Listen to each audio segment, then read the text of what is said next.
बिस्मिल्लाहिर्रहमानिर्रहीम, अस्सलाम वालेकुम। जियो न्यूज़ पर आप देख रहे हैं आपस की बात और मैं हूं मुनीफ फारूक। आजकल पार्लियामेंट का माहौल खराब होने पर बहुत बहस हो रही है। सब सर जोड़कर बैठे हैं कि मामलात को बेहतरी की तरफ कैसे लाया जा सकता है ताकि ऐवान को मामूल के मुताबिक चलाया जा सके। इस मौके पर मीडिया में भी इस बात पर बहस हो रही है कि इस माहौल में खराबी का जिम्मेदार आखिर कौन है। पाकिस्तान तहरीक इंसाफ मुस्लिम लीग नून पर सीखता है कि अपोजिशन लीडर ने वज़ीर-ए-आज़म की मौजूदगी में उन्हें सेलेक्टेड वज़ीर-ए-आज़म कहकर उनकी तजलील क्यों। इस बात पर फौरी अपना रद्द-ए-अमल देते हुए वज़ीर-ए-आज़म के मुआविन खुसूसी और करीबी रफीक जनाब नईमुल हक ने अपोजिशन लीडर के खिलाफ हस्बे रिवायत इंतहाई नामुनासिब अल्फाज का इस्तेमाल करते हुए एक धमकी आमेज बयान दे डाला, जिसके बाद कुछ लोगों का ये भी कहना है और उनको एहसास हुआ कि इससे तो बिल्ली थैले से बाहर आ गई है। क्या शहबाज शरीफ का रवैया जो आज एक मुनाफिकाना रवैया था और वो बैठा रहा भीगी बिल्ली की तरह, मैं समझता हूँ कि शहबाज शरीफ का प्रोडक्शन ऑर्डर जो है रिवोक कर देना चाहिए कि ये लोग बदतमीज हैं, ये लोग जाहिल हैं, ये लोग मुनाफिक हैं। इस बयान के बाद अपोजिशन के इल्जामात को मजीद तकवीत मिली कि हुकूमत मुखालिफिन के खिलाफ एहतसाब का ड्रामा रचाकर सियासी इंतकाम ले रही है और नैब इस खेल में हुकूमत का मुआविन है। प्रोडक्शन ऑर्डर जो है ये खैरात नहीं है, ये हमारा फंडामेंटल राइट है। परवेज मुशर्रफ के दौर में भी प्रोडक्शन ऑर्डर जारी किए जाते थे और नईमुल हक की ट्रीट नहीं है, ये प्राइम मिनिस्टर का मौक़िफ़ है। इस सारे मामले पर वज़ीर इत्तलात जनाब फवाद चौधरी कैसे पीछे रह सकते थे। उन्होंने फौरन एक मीडिया टॉक की और उसमें एक और धमकी दाग दी कि अपोजिशन ने अपनी जिम्मेदारी ना निभाई तो हुकूमत से भी ताउन की तवक्को ना करे। यहाँ शायद वो ये बात कन्वीनियंटली भूल गए कि इस वक्त असेंबली में अपोजिशन को नहीं बल्कि हुकूमत को अपोजिशन के ताउन की ज्यादा जरूरत है। सिर्फ हुकूमत की जिम्मेदारी नहीं, ये अपोजिशन की भी जिम्मेदारी है और अगर अपोजिशन अपनी जिम्मेदारी अदा नहीं करेगी तो फिर हमारी तरफ से भी ताउन की वो उम्मीद ना रखें। जनाब फवाद चौधरी ने आगे चलकर जनाब शहबाज शरीफ को ज़ियाउल हक की हेचरी का ब्रायलर भी कह दिया। असूलन तो मुस्लिम लीग नून को इस बात पर बुरा नहीं मानना चाहिए था। गुज़िश्ता रोज जनाब वज़ीर-ए-आज़म ने तालिब इल्मों से खिताब के दौरान भी अपोजिशन पर खूब तनकीद की और उनको सिलेक्टेड वज़ीर-ए-आज़म कहने पर अपोजिशन से बदला लेते नजर आए। गो के इस बात में शायद कोई हकीकत भी हो, लेकिन सवाल ये उठाया जा रहा है कि वज़ीर-ए-आज़म साहब हर इज्तिमा को सियासी जलसागाह क्यों समझ लेते हैं।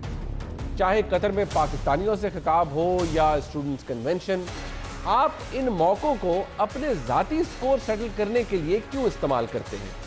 इन मासूम तलबा के जहनों को उम्मीदों और अच्छे ख्यालात से हमकिनार करने की बजाय अपनी सियासी मफाद परस्ती से क्यों गदला कर रहे हैं। और अगर बात ब्रायलर की हो रही है तो इस तस्वीर को भी गौर से देख लीजिए और बताइए कि कितने ब्रायलर इस वक्त भी आपकी किचन कैबिनेट का हिस्सा है और क्यों है। और दूसरों को तो छोड़ दीजिए, जब आपकी अपनी पार्टी के वाइस चेयरमैन और आपकी काबीना के अहम तरीन रुकन जनाब शाह महमूद कुरैशी इस किस्म की बातें करेंगे तो फिर अपोजिशन की जबान को आप कैसे रोकेंगे। कोर्ट के अंदर जेडे फैसला कुन ताकता है उन्हों दा जेडे मैं तासुरात सुनता ये तो बड़ा सिनेमा उन्ना ज़हन बना के ते दिल ते लीका पा के ना उन्हों को मंजूर है नवाज शरीफ के ना उन्हों को कबूल है जरदारी।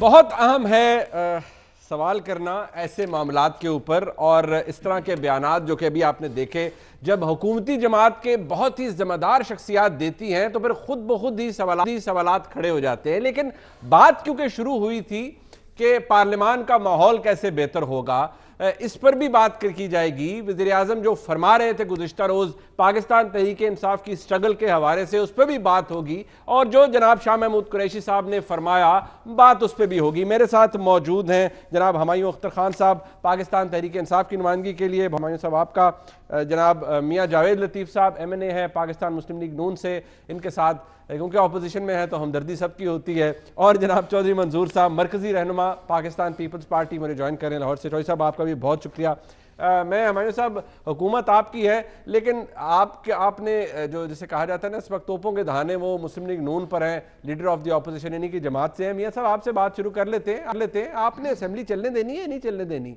आप पहले दिन प्राइम मिनिस्टर ने खिताब करना था, आपने प्राइम मिनिस्टर की स्पीच नहीं होने दी, तो आप पर ही सारा इल्ज़ाम है कि माहौल ख़राब आपने ही किया हुआ है। देखिए मुनीब फ़ारूक साहब, बात सीधी है कि अपोजिशन तो ठीक है, सख्त जुमले अल्फाज का बाज़ का चुनाव ऐसा हो जाता है, मगर बदकिस्मती ये देखें इस अवान की कि अपोजिशन जो है वो बात नहीं करती और हुकूमती वज़रा जो हैं वो ऐसे अल्फाज इस्तेमाल करते हैं, ऐसे अलकाब देते हैं अपोजिशन की क़यादत को कि जो नाकाबिले बर्दाश्त होते हैं। आप ये देखें कि अभी जो आपने अपने इंट्रो में कोई क्लिप दिखाए, उसके बाद क्या गुंजाइश रह जाती है कि ये सवाल करने की कि अपोजिशन नहीं चलने देगी या हुकूमत नहीं चलने देगी? वो रद्द अमल है ना। आपने सिलेक्टेड वज़ीर आज़म क्यों कहा, लीडर ऑफ द ऑपोजिशन ने एतराज इस पे था, जिसके बाद फिर ये रद्द अमल। मैं अर्ज कर देता हूँ, मैं गुजारिश, अगर चलें 6 माह के बाद अगर सिलेक्टेड प्राइम मिनिस्टर आ ही गया फिर आप सिलेक्टेड कह रहे हैं। एक सेकंड मुनीब साहब, एक सेकंड के लिए, जब ये फरमाया करते थे कि पार्लियामेंट को गाली जब दिया करते थे, जब पार्लियामेंट के लोगों को मुख्तलिफ गंदे अलकाब से नवाजते थे, जब ये पार्लियामेंट पर हमलावर होते थे और अपनी गाली पर डट जाते थे, शेख रशीद गाली देता था तो उसके बाद मसूफ कहते थे कि बिल्कुल शेख रशीद के साथ पैमाना है कि आपने वही काम करना है जो वो करते रहे हैं। कत्तन नहीं, तो फिर आप वही कर रहे हैं। मैं देखें मेरी बात सुने मनी, होता यह है कि जब आप कानून ये खुद फरमाया करते थे इमरान खान साहब कि असेंबलियों के अंदर अरकान असेंबली को फंड ना दिए जाएं, उनका काम ही कानून साजी है।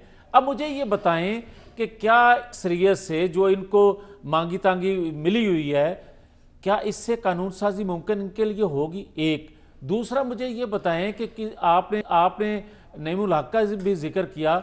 नईमुल हक साहब फरमाते हैं कि जनाब कोई ज़रूरत नहीं है, किसी ने उनसे सवाल किया कि आप क्या अपोजिशन के बगैर कानून साजी कर पाएंगे? उन्होंने कहा कोई ज़रूरत नहीं है, ना करेंगे। नईमुल हक साहब को इदराक नहीं होगा ना। अच्छा, पार्लिमानी, लेकिन इसका हल क्या है? हल क्या है? मैं एक अर्ज कर दूं।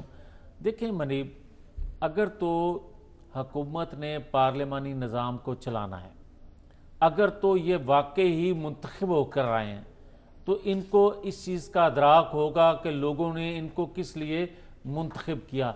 जब हम सिलेक्टेड प्राइम मिनिस्टर कहते हैं तो सिर्फ इसलिए कहते हैं कि इनको अदराक नहीं है कि इन्होंने असेंबली के अंदर क्या करना है, और असेंबली से पहले। अच्छा, मैं इसको आगे लेके चलता हूं मियां साहब, लेकिन मसला यह है कि पिछले 5-5.5 महीने के अंदर अगर आप पार्लियामान की कार्रवाई देखें, आज तक आप अपनी 80% के कंजम्पशन देख लें, लीडर ऑफ द ऑपोजिशन जो फरमाते रहे हैं, नैब एहतसाब, हमें चोर डाकू क्यों कहा, हमारे साथ नाइंसाफी हो रही है, इसके बाद मुझे कोई पॉजिटिव चीज बताएं जिसके ऊपर हुकूमत को आपने भी टेक ऑन किया। मेन बातें आप ये करते हैं यार मुनीब साहब, जब आपके वज़रा बाहर भी और असेंबली के अंदर मासवाई इसके कि करप्शन, चोर डाकू, लुटेरे।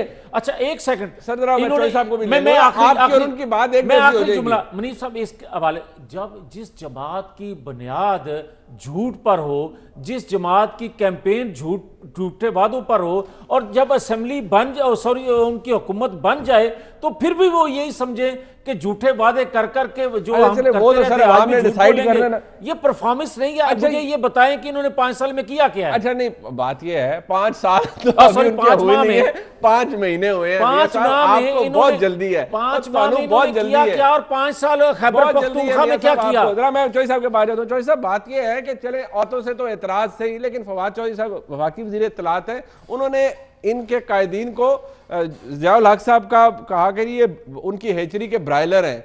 अब ये इस तरह की अल्फाज जब इस्तेमाल किए जाएंगे हुकूमत की तरफ से, फैक्चुअली तो शायद आप भी डिसएग्री नहीं करेंगे इन बातों से।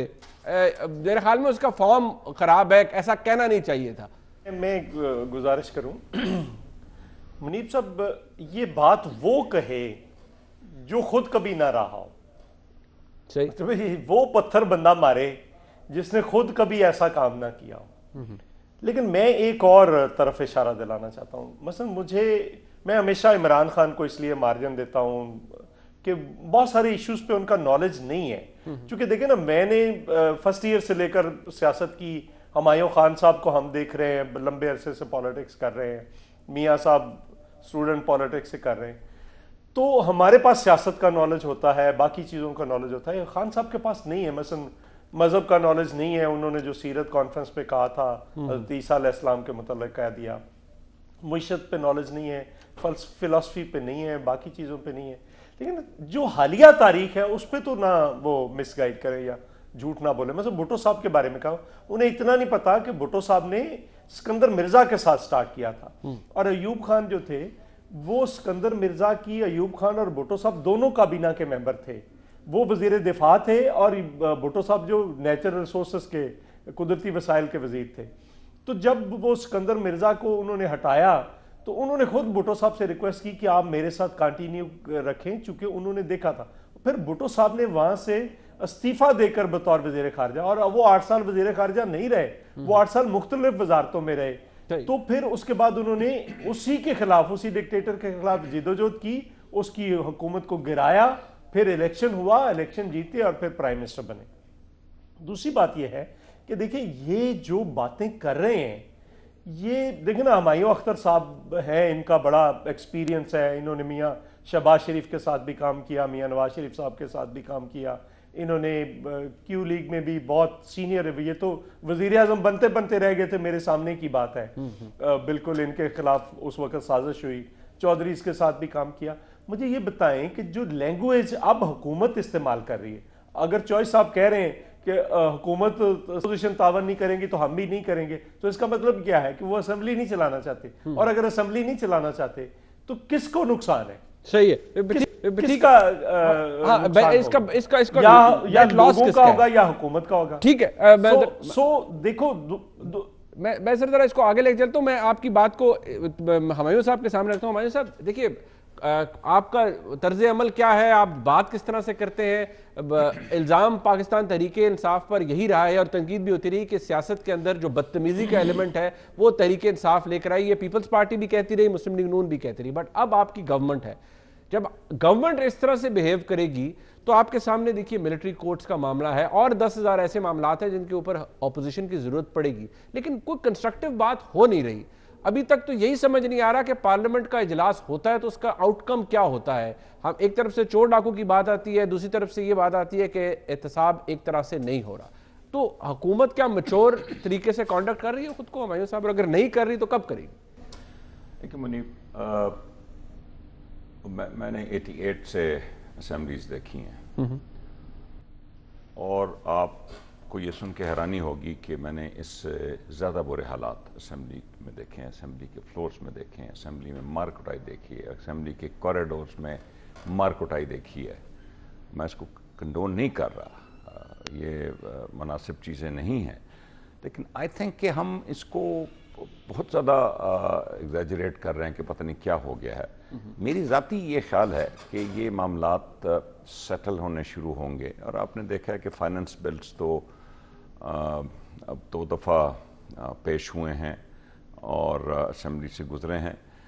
ये मामलात सेटल हो जाएंगे मेरी नज़र में। देखिए, मुझे याद है 2002 की असेंबली जो है वो महीनों वो अपोजिशन चलने नहीं देती थी, वो बैंक करते थे। 1.5 साल तकरीबन 1.5 साल चलने नहीं देती थी जी, बिल्कुल।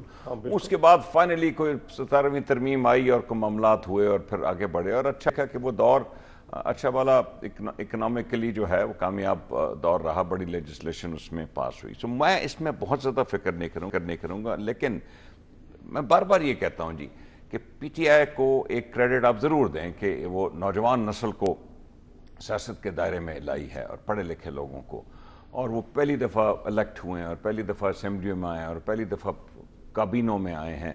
उनको थोड़ा मौका दीजिए। ये पढ़े लिखे लोग हैं, ये अनपढ़ लोग नहीं हैं, इनको ज़रा मौका दीजिए। जोशीले लोग हैं, नौजवान हैं, ये भी चौधरी मंजूर की तरह और मियाँ जावेद की तरह, इनमें भी वक्त के साथ साथ कुछ ये ना चॉइस साहब को ये बात अच्छी लगेगी, सब तो तहम्मुल आ जाएगा। ये तो वर्कर लोग हैं सर, उन्होंने तो मारे खाएंगे, रगड़े खाएंगे। दूसरा मैं आपसे गुजारिश करूं कि माजरत के साथ ये चीज़ें जो होती हैं ना बड़ी प्रोवोकेटिव होती हैं। अब मैं बड़ा मदम मजाज आदमी हूँ जी मोस्ट ऑफ द टाइम, लेकिन अगर मुझे भी जब कोई कहता है ना कि जी सिलेक्टेड प्राइम मिनिस्टर है तो मुझे भी जोश चढ़ता है। ओके, क्योंकि मैंने देखा है जी 1988 से हमेशा अपोजिशन यही कह रही होती है, धांधली होगी हमारे खिलाफ, फलां इदारे ने ये कर दिया, फलां ने ये कर दिया। आसिफ अली जरदारी साहब का बयान है कि 2013 का जो इलेक्शन था वो आरोज का इलेक्शन था। बिल्कुल ऐसे। ओके, ये तो रिसेंट मैं पास की बात बता रहा हूं। तो जब आप किसी पार्टी को ये कहेंगे कि ये आपका प्राइम मिनिस्टर सिलेक्टेड है जिसकी एक 22 साल की एक जदोजहद है और जो अब एक बहुत बड़ा मैंडेट लेके आया है, और केपीके में भी उनकी जो हुकूमत थी, केपीके ने मॉडर्न हिस्ट्री में पहली दफा एक पार्टी को री इलेक्ट किया। वो तो करता नहीं है, वो तो मौका ही एक देता है केपीके। इसने पहले से बड़ा मैंडेट देके केपीके में तो देखिए ये प्रोवोकेशन है ना Munib, this provocation must stop. Okay, now मतलब इनको सिलेक्टेड वज़ीर-ए-आज़म नहीं कहना चाहिए। हम किसी ना कहें किसी सर, वो आपकी जब जमात देखिए ना जी, मैं इधर बैठ के मैं एक जो अल्फाज इस्तेमाल करता हूं बड़े नपे तुले होते हैं। बिल्कुल ठीक। मैं ऐसे अल्फाज इस्तेमाल करूं तो मैं और खुदा ना खास्ता मियां साहब या चौधरी मंजूर साहब अभी लड़ाई शुरू कर देंगे, लेकिन मैं नहीं करता ना जी। मैं वो माहौल नहीं चाहता। मैं वो माहौल नहीं चाहता। बट मेरा सवाल ये है कि सर ऑपोजिशन में रहते हुए ये ख्याल क्यों नहीं आता इनको? तीसरी बात जी, हम मुनीब हम बिल्कुल नहीं चाहते। मैं बार बार ये कह रहा हूं जी कि ये नैब हमारे हाथ में नहीं है। ओके, ये नैब चेयरमैन हमने नहीं लगाया, ये नैब चेयरमैन को हम हटा नहीं सकते। जो हमारे हाथ में है सूबाई हुकूमतें हैं, कुछ किसी किस्म के किसी वर्कर को, किसी पार्टी के एमएनए एमपीए तो छोड़ें, ओहदेदारान, किसी पार्टी के वर्कर को हरास नहीं किया जा रहा। हम खुद हरास हुए हुए जी माजी की हुकूमतों में, खुद हम एमएनए थे, एमएनए हम हरास हुए हुए, लेकिन हम साथ चलने को तैयार हैं। लेकिन जो मुल्क के कवानीन के तहत अकाउंटेबिलिटी प्रोसेस है, आपने अकाउंटेबिलिटी लॉज चेंज करने 100 बार, मैं तो बार बार कह चुका हूं लॉज में खामी है, चेंज करें, लेकिन जो अकाउंटेबिलिटी प्रोसेस है उसको हम रोकेंगे नहीं, वो चलता रहेगा। अच्छा ठीक है, मेरे I have to take a break here, a very short break. जब मैं वापस आऊंगा 2-3 बातें हिस्टोरिकली वज़ीर-ए-आज़म इमरान खान कहते रहे हैं, अब भी जब उन्होंने बात की तो जब आप उनके सामने कुछ फैक्ट्स रखें तो आंखें चुंधिया जाती हैं कि ये जो बात फरमा रहे हैं ये दुरुस्त है या नहीं, पहले गलत थी या अब दुरुस्त है, या अब गलत है पहले दुरुस्त थी। एक ब्रेक के बाद बात कर लेते हैं, साथ रहिएगा।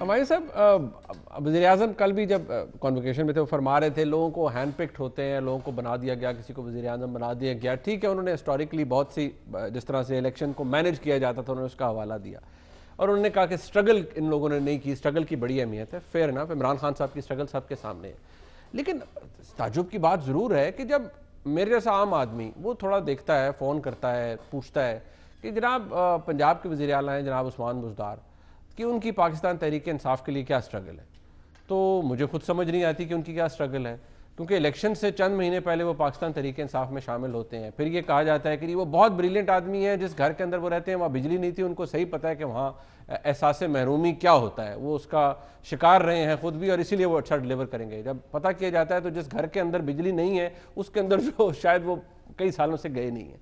अब मुझे ये बताएं कि जो उनका आम वोटर है, जो फॉलोअर है इमरान खान का, वो क्या कहेगा कि आपने पंजाब को एक उस्मान बुज़दार साहब की सूरत में एक ऐसा तोहफा दिया है, एक ऐसा चीफ मिनिस्टर दिया है जो आप कहते हैं कि मैं स्ट्रगल की है, लेकिन उनकी स्ट्रगल क्या है, वो इस मनसब के लिए कैसे एलिजिबल हो गए आपकी नजर में? स्ट्रगल तो बेसिकली पार्टी लीडर की होती है जी। ठीक हो गया। साल स्ट्रगल में मेरा ख्याल इस वक्त आपके पास जो असेंबली में बैठे हैं और जो मिनिस्टर्स हैं उसमें शायद ही कोई आदमी हो जो पूरे 22 साल इमरान खान के साथ चला हो। ठीक, वक्त के साथ साथ इस कारवां में जो है उनको लोग साहब ने साथ नहीं रखा हुआ, वो बेचारे फारग हो गए, पीछे रह गए। लोग या वो फारग हो गए या उनको अदालतों ने फारग कर दिया। नहीं सर, कई ऐसे हैं वो बेचारे मौजूद हैं, उनको लिफ्ट कोई नहीं कराता। देखिए मेरी बात सुन, बुज़दार साहब इलेक्ट हुए हैं, पहली बात तो ये है पीटीआई के टिकट में इलेक्ट होके आए हैं, और ये ख़ानदान एक सियासी ख़ानदान है। इमरान खान की एक सोच है कि अब मुझे तो हैरानी होती है कि इस वक्त जो कई कंटेंडर्स थे पंजाब की चीफ मिनिस्ट्री के हमारी पार्टी में, उनको सबसे ज्यादा सपोर्ट जो है वो अपोजिशन से मिल रही है जी कि वो क्यों नहीं बना, वो क्यों नहीं बना, वो क्यों नहीं बना। ओके, वो अपनी पार्टी में ले जाके बना दें जी, अगर उनको इतना फिक्र है उनका। ये पार्टी की क़यादत का, पार्टी के लीडर का एक फैसला है, एक सोच है।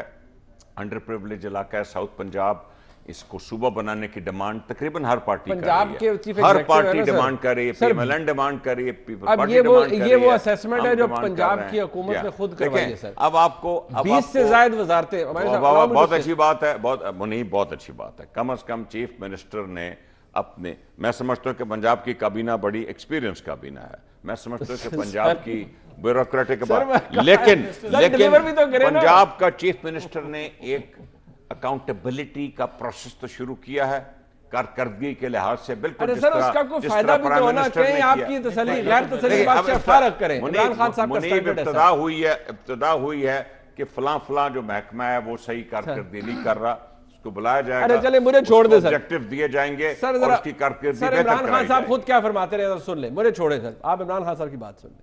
हमारी अपने ऊपर कैबिनेट्स के ऊपर पूरा जोर लगाया हुआ है, इन्होंने डिलीवर करना है। 100 दिन के अंदर परफॉर्मेंस देखेंगे वजीरों की, और उसके बाद इंशाल्लाह हम फैसला करेंगे कि कौन से वजीर आगे चलेंगे और कौन से वजीरों को हम चेंज करेंगे। सर 20 वज़रा के अंदर माताहत जो महकमे है ना, उनकी कारकर्दगी गैर तसल्ली बख्श है। इसमें ऐसे वज़रा भी हैं जिनकी कारकर्दगी सिफर है, उसमें ऐसे वज़रा भी हैं जो जिनके पास सीनियर वजीर का कलमदान है, उनकी कारकर्दगी 21% है। ऐसे वज़रा भी हैं जो PTI के साथ रहे हैं या कहीं बाहर से आ गए, उनकी जो कारकर्दगी है वो निहायत डिज़मल है। तो इस स्टैंडर्ड के ऊपर इंतजार पंजाब के अवाम ये करेंगे कि उन्हें फारग कब किया जाता है। 5 महीने हुए ना जी, 5 महीने में एक परफॉर्मेंस वैल्यूएशन आ गई है। ठीक है जी। वफाक में 100 डेज के बाद 100 दिन सर 100 दिन 100 डेज के बाद आ गई थी, वफाक में 6 महीने बाद दोबारा होगी। ये परफॉर्मेंस एवेल्युएशन आज तक पाकिस्तान की किसी हुकूमत चले ठीक है, और आप देखेंगे, आप मुनीब आप देखेंगे ठीक हो गया कि हेड्स विल रोल। बिल्कुल ठीक है, heads will roll, heads must roll. अगर इमरान खान बतौर वज़ीर आज़म में फरमा चुके हैं। चौधरी साहब, हमायूं साहब तो बड़े पुरुमीद हैं, एक दो बातें उन्होंने की। एक तो उन्होंने कहा अगर आप प्रोवोक करेंगे तो फिर जवाब आएगा। दूसरी बात यह कि कम से कम ये पहली हुकूमत है पंजाब के अंदर जिसने ये बात तो शुरू की है, अकाउंटेबिलिटी शुरू की है अपने वज़रा की।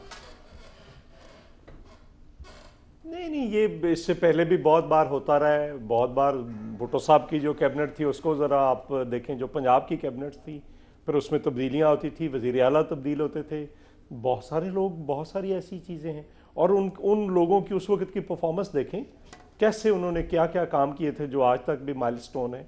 दूसरी बात यह है कि इमरान खान साहब का एक प्रॉब्लम है। अभी आप उनकी तकरीर की नमल यूनिवर्सिटी की बात कर रहे थे, तो उनका एक प्रॉब्लम है, वो एक अरबी था तो उसका इंटरव्यू हो रहा था, तो उससे पूछा कि आपको कौन सा फल पसंद है, उसने कहा जी खजूरें। उसने कहा जी कि दुनिया में सबसे ज़्यादा फल कौन सा पैदा होता है, उसने कहा जी खजूरें। उसने कहा जी दुनिया में सबसे ज़्यादा विटामिन किस में होते हैं, उन्होंने कहा जी खजूरें। उसको जो सवाल करें वो खजूरें। और फिर उसने आखिरी सवाल किया कि आपने कितने फल खाए, उसने कहा जी खजूरें।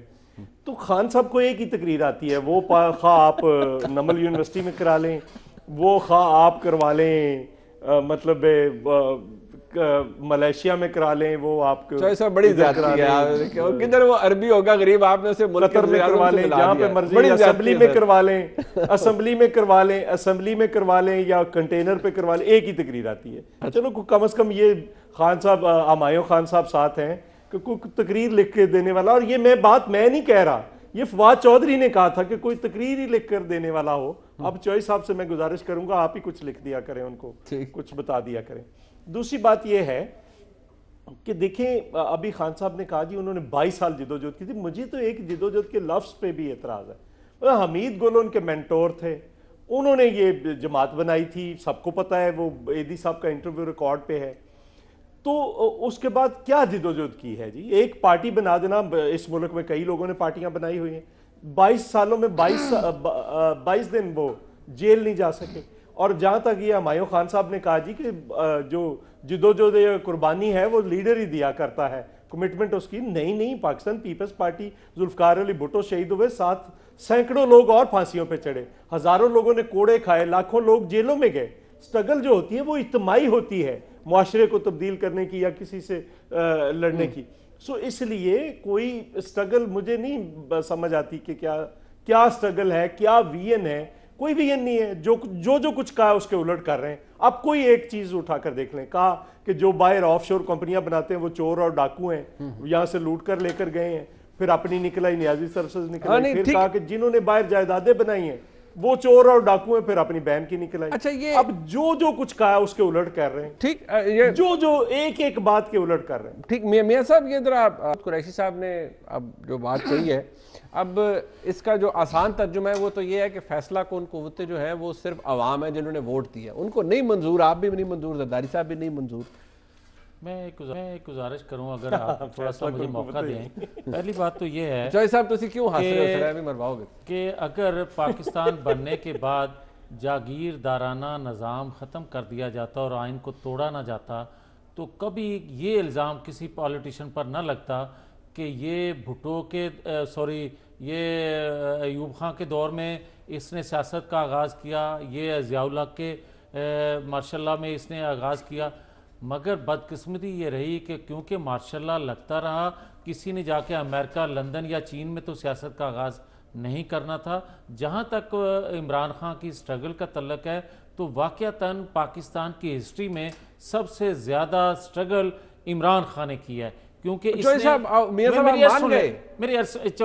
ना मुनीर साहब, इन्होंने आगाज़ वाक़यातन इस तरह किया कि इन्होंने अपनी सियासत का आगाज़ सिविलियन दौर में किया और अब इंतहा या अपना अगर कुछ पाया तो वो परवेज़ मुशर्रफ के दौर में पाया। आप देख लें कि रेफरेंडम में जिस तरह ये उनके चीफ स्पोर्टर और चीफ पोलिंग एजेंट थे, ये स्ट्रगल ये है इनकी। अब आ जाएं जो आप बात फरमा रहे हैं कि मुझे ये बताएं कि शाह महमूद कुरैशी साहब बेचारे जो हैं वो क्या झूठ बोल रहे हैं? कतई नहीं झूठ बोल रहे, इसलिए कि जब इमरान खान साहब कंटेनर पर चढ़े हुए थे तो वो ये कहा करते थे कि तीसरे एम्पायर की उंगली खड़ी होने वाली है। तो आज अगर शाह महमूद कुरैशी साहब फरमा रहे हैं तो कोई गलत नहीं फरमा रहे। अगर मैंने मई 2018 का हवाला दिया कि इमरान खान साहब ने अदारों के मुतल्लिक क्या कहा था, तो आज शाह महमूद कुरैशी साहब कोई गलत नहीं कह रहे। तो मैं ये कहूँगा कि अगर आज के वज़ीर ख़ारजा जो हैं ये गुफ्तगू फरमाएंगे एक मुअज़्ज़ज़ अदारे के मुतल्लिक, तो फिर मुझे ये उन्होंने नाम नहीं लिया, मियां साहब ज्यादती ना करें, उन्होंने नाम को नहीं लिया, उन्होंने कहा फैसला कौन कुव्वतें जो कि अवाम अच्छा, है। मैं समझ चलें इस तरह कर लेते हैं, मैं तो का नाम नहीं लेता, मैं सिर्फ ये कह देता हूं कि थर्ड अंपायर की उंगली कौन सी थी, कौन सा थर्ड अंपायर था जिसका इमरान खान साहब जिक्र करते थे, और आज फैसला कुन कुव्वतें कौन सी हैं शाह महमूद कुरैशी साहब फरमा दें। इमरान खान साहब ने तशरीह कर दी थी कि मैं अंपायर का मतलब है कि मैं अल्लाह की जात को कहता हूं कि वो बहुत बड़ा, सबसे बड़ा अंपायर है। फिर अब मुझे ये बताएं यार, अल्लाह सबका है, कोई खुदा का खौफ करें यार, बस कर दें। मुझे ये बताएं, हम तो ये कहा करते थे या सुना करते थे या दीगर जमातें कहा करती थी कि सबसे बड़ी पावर जो है फैसला कुन गोल करने वाले या फैसला करने वाली हैसियत अगर किसी की है तो वोटर की है, आवाम की है। मगर आज मुझे ये बताएं कि शाह महमूद कुरैशी साहब अगर आवाम के हवाले से कह रहे हैं तो फिर वोटर का इनको कैसे पहले से पता चल गया? और 1,28,00,000 वोट मुस्लिम लीग नून ने लिया, तो क्या पॉलिसी साज, क्या फैसला करने वाली कुव्वतों ने 1,28,00,000 फिर हमें वोट दिया तो क्या रिजेक्ट कर दिया? आज अगर हम ये कहते हैं कि थर्ड अंपायर कोई और है, इनका इशारा किसी और तरफ होता है, या साज शाह महमूद कुरैशी जिनको कह रहे हैं वो कोई और है और ये आवाम को नहीं समझते। बट ये मायूस साहब क्लैरिफाई दे, मायूस साहब मतलब क्या हो सकता है? मैं तो ये समझा उन्होंने आवाम की तरफ इशारा किया कि वाज़ेह तौर पे आवाम की तरफ इशारा। शाह महमूद एक कई दफ़ा इलेक्ट हुआ, सीनियर पॉलिटिशियन है हमारे पार्टी का, हमारे मुल्क का फॉरेन मिनिस्टर है पाकिस्तान का।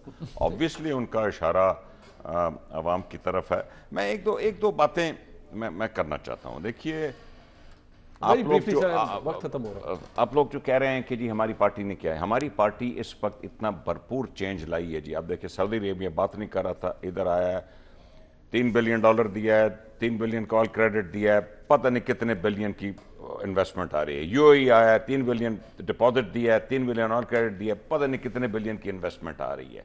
चाइना जो है वो अब प्राइवेट सेक्टर को इनकरेज करेगा। सीपैक मैसिव चेंज आ रहा है। देखिए अमेरिका के साथ आपके ताल्लुकात ठीक हो गए हैं। अब आप देखें, अब आप देखें कि अमेरिका के साथ साल के बाद आपके ताल्लुकात ठीक हो गए हैं। मैं इधर 2 मिनट ऐसा आपके ठीक हो गए। आप देखें कि खित्ते में अमन, और अब मुझे पूरा यकीन है कि अभी हमें इंतजार सिर्फ मोदी साहब की सियासत का है, उनको किसी इख्तिताम तक पहुंचे तो हम इस खित्ते में अमन लाना चाहते हैं, क्योंकि हम समझते हैं कि अमन से सबसे बड़ा फायदा जो है वो पाकिस्तान को आएगा। तो बाहर किसी का सोचेंगे, जो अमन पाकिस्तान में लेकर आए उनका आप जिक्र नहीं कर रहे, और जिन शराइत पर आप कर्जे ले रहे हैं, क्या पाकिस्तान में अमन लाने के लिए कर रहे हैं? ये तो कौम को बताएं ना भाई। कौन सी शराइत?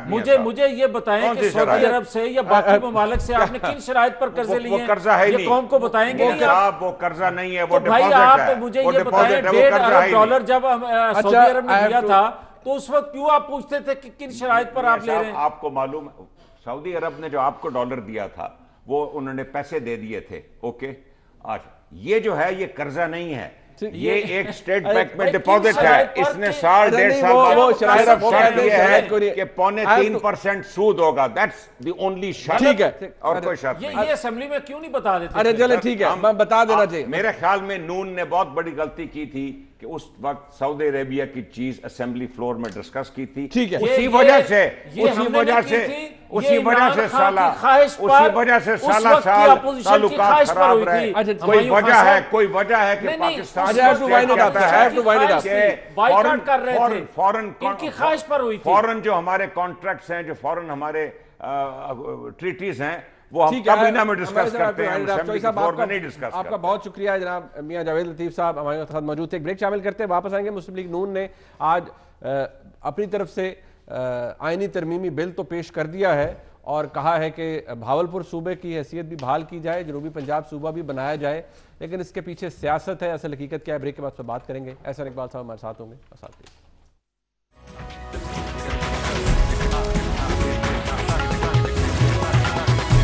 हुकूमत में आने से पहले और हुकूमत में आने के बाद पाकिस्तान तहरीक इंसाफ ये इरादा रखती रही है कि न सिर्फ जनूबी पंजाब सूबा बनाया जाएगा, बल्कि बहावलपुर का जो स्टेटस है वो भी सूबे की हैसियत से उसको बहाल किया जाएगा। ये एक बहुत अहम तब्दीली थी जो लाने का इरादा रखती थी पाकिस्तान तहरीक इंसाफ की हुकूमत। लेकिन अगर देखा जाए तो अमली इकदाम आज अपोजिशन की तरफ से, ख़ास तौर पर मुस्लिम लीग नून की तरफ से उठाया गया है, जिसमें एक आईनी तरमीमी बिल जमा कराया गया है और इरादा ये है कि इसके ऊपर ना सिर्फ रजिस्ट्रेशन की जाए, आइन के आर्टिकल 239 में एक बाकायदा तरीका वज़ा है कि अगर इस तरह की तरमीम लानी है तो उसका तरीक़ेकार क्या होगा। एहसान इकबाल साहब मेरे साथ मौजूद हैं, मरकजी रहनुमा है पाक लीग नून के, तमाम अहम फैसलों में मौजूद होते हैं। एहसान इकबाल साहब, आपके नज़दीक क्या सियासी तौर पर पाकिस्तान तहरीक इंसाफ ये अफोर्ड करती है, कंसिडरिंग कि इस वक्त जो पंजाब के अंदर उनकी हुकूमत है, उनको सेंट्रल पंजाब से कम वोट मिले हैं या कम सीट्स मिली हैं, साउथ पंजाब से उनका शेयर ज़्यादा है, आपके नज़दीक वो अफोर्ड कर सकते हैं इस तरह की तरमीम इस वक्त लाना, और इसके नतीजे में जो इसका इफेक्ट होगा उनकी पंजाब हुकूमत के ऊपर, आपको क्या लगता है ये हो पाएगा या आपको लगता है इसमें रुकावटें आएंगी? देखिए, अगर तो पीटीआई उस नए पाकिस्तान के साथ सिंसियर है जिसका उसने इलेक्शन में वादा किया था, और बिलखसूस साउथ पंजाब के लोगों को उन्होंने बहुत ज़्यादा यकीन दहानी कराई थी कि अगर वो इक़्तिदार में आए तो हर कीमत पे साउथ पंजाब में अलहदा सूबा बनाएंगे, और हमारी भी इसके साथ कमिटमेंट यूँ थी कि आइन के अंदर जो तरीक़ेकार दिया गया है सूबा बनाने का, उसके मुताबिक जिस सूबे में नया सूबा तश्कील देना है वहाँ की सूबाई असम्बली को 2/3 अक्सरियत से रेजोल्यूशन करना होती है। और हमने अपनी हुकूमत के दौरान यूनानिमस रेजोल्यूशन पंजाब असम्बली से मंजूर करवाई थी, जिसके मुताबिक भावलपुर सूबा और जनूबी पंजाब सूबे की तश्कील की हमायत की गई थी। तो इसी रोशनी में हमने अब आइनी तरमीमी बिल ना सिर्फ कौमी असम्बली में पेश कर दिया है, बल्कि हुकूमत को गैर मशरूत ताउन की पेशकश भी की है कि अगर हुकूमत अपने इस वादे को पूरा करेगी तो हम उससे भरपूर तावन करेंगे, और ये उसके लिए एक मौका है कि उस वादे को पूरा करे जो उसने लोगों से किया था। लेकिन साथ में हमें यह भी खदशा है कि जिस रफ्तार से हुकूमत ने यू टर्न लिए हैं, कहीं इस पर भी दोबारा यू टर्न ना ले ले। ठीक, एहसान इकबाल साहब, आपको बखूबी अंदाज़ा है कि इससे जो सियासी हवाले से जो तब्दीली आएगी, क्योंकि अगर ये जनूबी पंजाब सूबा बन जाता है, भावलपुर का सूबा बन जाता है, तो उससे जो सियासत में तब्दीली आएगी, क्या उसको जहन में रखते हुए आपने किया है? क्योंकि सियासी तौर पर आपको बेनिफिट करेगा, क्योंकि अगर तारीखी तौर पर देखा जाए यूनानिमस रेजोल्यूशन का आप हवाला दे रहे हैं, वो मई 2012 में लाई गई थी आपकी ही जानिब से। उसके बाद 5 साल पंजाब के अंदर आपकी हुकूमत रही, 2/3 अक्सरियत, वफाक के अंदर आपकी हुकूमत रही, 2/3 अक्सरियत, आप इंजॉय करते रहे। कुछ भी नहीं हुआ इस हवाले से, कोई आईनी काम नहीं हुआ, कोई तरमीम लाई जा सकती थी, आपके दौर के अंदर और बहुत सी तरमीम की गई, लेकिन इस हवाले से लगभग कोई काम नहीं हुआ। तो क्या ये एक सियासी इसका इफेक्ट है जिसको आपने जहन में रखते हुए ये बिल अब पेश किया है, इसको जमा कराया है नेशनल असेंबली के अंदर? नहीं मुनीब, हमने तो अपनी कमिटमेंट के साथ किया है कि साउथ पंजाब और भावलपुर के लोगों के साथ जो नवाज शरीफ साहब ने भी वादा किया था इलेक्शन मुहिम में, उसको पूरा किया जाए। हमारे पास गुज़श्ता 5 सालों में वफाकी सतह पर 2/3 अक्सरियत नहीं थी। हम तो सादा अक्सरियत से सेनेट से कानून भी पास नहीं करवा सकते थे। इस वजह से ये अमली दुश्वारियां थीं। महज वो कानून साजी के जिसके ऊपर तमाम अपोजिशन पार्टीज़ ने हमारे साथ इत्तफाक किया, जैसे कि मिलिट्री कोर्ट्स के क़याम का मसला था, वो हम कर सके, चूँकि हमारे पास सिंगल मेजॉरिटी नहीं थी कि हम 2/3 अक्सरियत कर सकते। और अब भी इसीलिए हमने अपोजिशन की तरफ से ये इनिशिएटिव लिया है ताकि हुकूमत ये बहाना ना कर सके कि उसके पास अक्सरियत नहीं है। यहाँ पर अपोजिशन उसे पेशकश कर रही है कि अगर वो भावलपुर और जनूबी पंजाब सूबा बनाने के लिए तैयार हैं, अपना वादा पूरा करने के लिए तैयार है, तो अपोजिशन उसके साथ मुकम्मल ताउन करेगी। अगर हमें भी ऐसा ताउन मिला होता तो हम जरूर करते हैं। कथा कलामी सर, लेकिन जो आप फरमा रहे हैं कि हुकूमत इसके ऊपर सियासत ना कर सके, आपने इसलिए इनिशिएट किया है, लेकिन आप ही की जुबान में कि वो यूनानिमस रेजोल्यूशन 2012 का था, आपका अगर इरादा होता ये वाकई तब्दीली लाने का तो आप ले आते। जो रेजिस्ट करता, आपको इसमें सपोर्ट ना करता, एक्सपोज वो होता। आपके तो सियासी कैपिटल तौर पे आप कैपिटलाइज भी करते हैं, लेकिन पिछले 5 साल के अंदर कुछ भी नहीं किया गया। जो तरमीमी बिल आप आज पेश कर रहे हैं, क्या ही अच्छा होता कि ये आपके दौर में पेश किया जाता, आपको ना सपोर्ट मिलती। जो ना देता आपको सपोर्ट, वो अवाम की नजर में बुरा कहलाता। लेकिन आपने तो हुकूमत में रहते हुए भी कुछ नहीं किया सर, ना पंजाब की सतह में पिछले 5 साल में, ना वफाक में। हमारे लिए जो अपने 5 सालों में सबसे बड़ी तरजीहात थीं, वो आपको मालूम है कि मुल्क गैर मामूली तवानाई के बहरान में और दहशत गर्दी में मुब्तला था। और हमारी जो तमाम तर तवज्जो पिछले 5 सालों में थी, वो पाकिस्तान से तवानाई के बहरान को ख़त्म करने के लिए, दहशत गर्दी का मुकाबला करने के लिए, नेशनल एक्शन प्लान को कामयाब करने के लिए बहुत ज़्यादा हमारी तवज्जो रही। ये नहीं कि हमने इस चीज़ को नज़रअंदाज किया, लेकिन जो उस वक्त मुल्क की सबसे बड़ी प्रायोरिटीज़ थी उनको हमने एड्रेस किया। 2013 में अगर आप किसी पाकिस्तानी से पूछते कि पाकिस्तान के 2 सबसे बड़े मसले क्या हैं, तो वो कहता लोड शेडिंग और दहशत गर्दी। और हमने अल्हम्दुलिल्लाह 5 सालों में उन दोनों जो मसाइल हैं उनको हल किया। और 2018 के इलेक्शन में किसी को ये कहने का मौका नहीं मिला कि दहशत गर्दी और लोड शेडिंग पाकिस्तान के सबसे बड़े मसले हैं। उन्होंने और मसाइल के ऊपर बात की। तो इसलिए ये कहना कि हमने नज़रअंदाज किया मुनासिब नहीं। लेकिन अब हमने इलेक्शन के बाद, चूँकि हमारा भी वादा था और PTI ने तो इस बुनियाद के ऊपर एक ब्लॉक बनवाया और उस ब्लॉक को फिर अपने साथ शामिल किया, तो हमने अपनी पूरी संजीदगी के साथ, अपने खलूस के साथ इस बिल को पेश किया है। और हुकूमत को हम ताउन का यकीन दिलाते हैं और उम्मीद रखते हैं कि PTI अब इस वादे को पूरा करने के लिए अपना किरदार अदा करेगी और कोई हिले बहाने नहीं करेगी। Towards the very end, Ehsan साहब, ये जो कुछ अखबारात के अंदर अब तज्जिए भी हो रहे हैं, जरा इख्तिसार से क्या ये बात वाकई ये डिबेट हो रही है सीनियर पॉलिटिकल सर्कल्स के अंदर कि कोई एक नया रुझान आ रहा है कि मुल्क को पार्लिमानी निज़ाम से निकाल कर सदारती निज़ाम की तरफ दोबारा धकेला जाए, या इसके अंदर कुछ ऐसी फंडामेंटल चेंजेस लाई जाएं? ये बातें रिपोर्ट हो रही हैं, तज्जिए आ रहे हैं, आर्टिकल्स लिखे जा रहे हैं। इसका कोई संजीदा तौर पर सियासतदान इसका अहाता कर रहे हैं, या ये महज आर्टिकल्स की हद तक है और इसकी कोई अहमियत नहीं?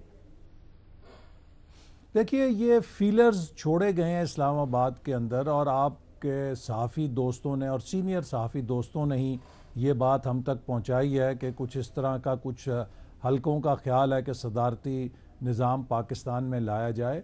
मैं समझता हूँ कि पाकिस्तान अब 71 साल के बाद इस काबिल नहीं है कि इसको हम मज़ीद तजुर्बेगाह बनाएं। 1935 का जो इंडियन एक्ट था उसी से बांग्लादेश ने भी अपना आइन बनाया, पाकिस्तान ने भी बनाया, इंडिया ने भी बनाया। आज इंडिया में वही पार्लिमानी जमहूरियत उसको 7% ग्रोथ दे रही है, बांग्लादेश को 7% ग्रोथ दे रही है। इसके बावजूद कि वो हर लिहाज से करप्शन में, क्राइम में, तालीम में, सेहत में 18-20, 19-20 हम जैसे ही मुल्क हैं। लेकिन वहाँ पर जो पार्लिमानी सियासत है, जमहूरियत है, उसको बग़ैर किसी खलल के चलने का मौका दिया गया और उस इस्तेहकाम और तसलसल से वो ममालिक अपनी मंजिल मुराद की तरफ बढ़ रहे हैं। हम हर 2, 4, 5 साल के बाद एक नया बहस खोल के बैठ जाते हैं, जैसे कभी सेमेस्टर सिस्टम और एनुअल सिस्टम, कौन सा निज़ाम अच्छा है। निज़ाम के साथ ज़रूरी होता है कि अपने रवैये भी हम दुरुस्त रखें। हमारे आइन का जो फंडामेंटल स्ट्रक्चर है वो वफाकी पार्लिमानी स्ट्रक्चर है और सुप्रीम कोर्ट बहुत फैसले दे चुकी है कि कोई भी कानून साजी जो इस आइन के बुनियादी स्ट्रक्चर से मुतसादम होगी वो कलअदम करार पाएगी या गैर मौसर तस्वर होगी। तो इसलिए मैं नहीं समझता कि अगर कोई इस मुल्क के आइन को ही तनसीख करे उस सूरत में तो सदारती निज़ाम ला सकता है, लेकिन इस आइन के होते हुए सदारती निज़ाम की गुंजाइश नहीं है। बहुत शुक्रिया जनाब एहसन इकबाल, मेरे साथ मौजूद थे। मरकजी रहनुमा मुस्लिम लीग नून जनूबी पंजाब सूबा और उसके हवाले से जो उनकी जस्टिफिकेशन थी उनके दौर की, वो भी पेश कर रहे थे। उसे मानना या ना मानना आपका इख्तियार है। फीडबैक आपने देना है। प्रोग्राम देखने का बहुत शुक्रिया। खुदा हाफ़िज़।